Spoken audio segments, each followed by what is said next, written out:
हे बदलण्यासाठीची जी निवडणूक आहे। मी या ठिकाणी एक मागासवर्गीय दलितांचा आंबेडकरवादी प्रतिनिधी या नात्याने आपल्याशी या ठिकाणी बोलत आहे। हा मतदारसंघ आरक्षित मतदारसंघ आहे आणि या मतदारसंघामध्ये राम सातपुते नावाचे उमेदवार या ठिकाणी उभे आहेत।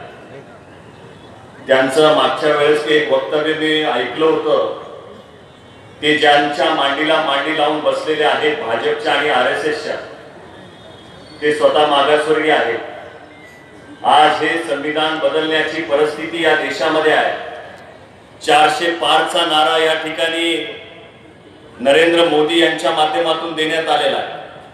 400 पार याचा अर्थ असा आहे की बहुमताने संसदेमध्ये जाऊन संविधान बदलण्यासाठी प्रॉपर काम करण्याचं त्या ठिकाणी नरेंद्र मोदी यांनी संघाने ठरवलेलं आहे।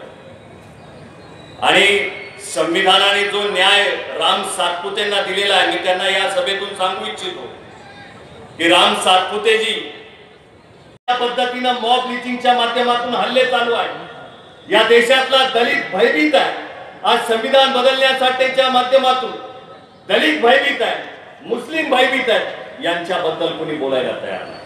परंतु आज शरदचंद्र पवार साहेब यांच्यावर विश्वास ठेवून आमच्यासारखे आंबेडकर चळवळीतले कार्यकर्ते आज पवार साहेबांच्या खांद्याला खांदा लावून या महाराष्ट्रामध्ये या रंगाबिल्लाचा गाडी अडवण्यासाठी या ठिकाणी महाराष्ट्रामध्ये आम्ही उभे आहेत। आणि मी सर्वांना या ठिकाणी आवाहन करेन, मागासवर्गीय दलित ओबीसींना या ठिकाणी आवाहन करेन, मुस्लिमांना या ठिकाणी आवाहन करेन की आपल्या मताचा वापर हा योग्य ठिकाणी झाला पाहिजे। मताचं विभाजन होता कामा नये।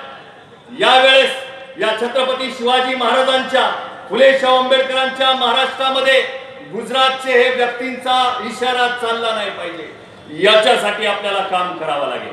म्हणून माझ्या मित्रांनो, ज्यांनी ज्या पद्धतीने शिक्षणाचं वाटोळं केलंय, मागासवर्गीयच्या बाबतीमध्ये या ठिकाणी सांगू इच्छितो की जे अण्णाभाऊ साठे महामंडळ बंद पाडलं, महात्मा ज्योतिबा फुले महामंडळ बंद पाडलं, संत रविदास महामंडळ बंद पाडलं, संत त्या ठिकाणी रविदास महामंडळ बंद पाडलं, या सगळ्या महामंडळाला मागासवर्गीयांच्या आर्थिक नाड्या या महाराष्ट्रामध्ये बंद पाडण्याचं काम भाजप आणि आरएसएसच्या माध्यमातून या ठिकाणी करण्यात आलं। म्हणून ही सत्ता उलटून टाकण्यासाठी, यांना घरी बसवण्यासाठी यावेळेस माननीय शरदचंद्र पवार साहेब यांचे हात आपल्याला बळकट करायचे आणि त्यांच्या पाठीशी उभं राहायचंय। एवढं या ठिकाणी बोलतो आणि थांबतो। जय भीम, जय लहुजी, जय संविधान।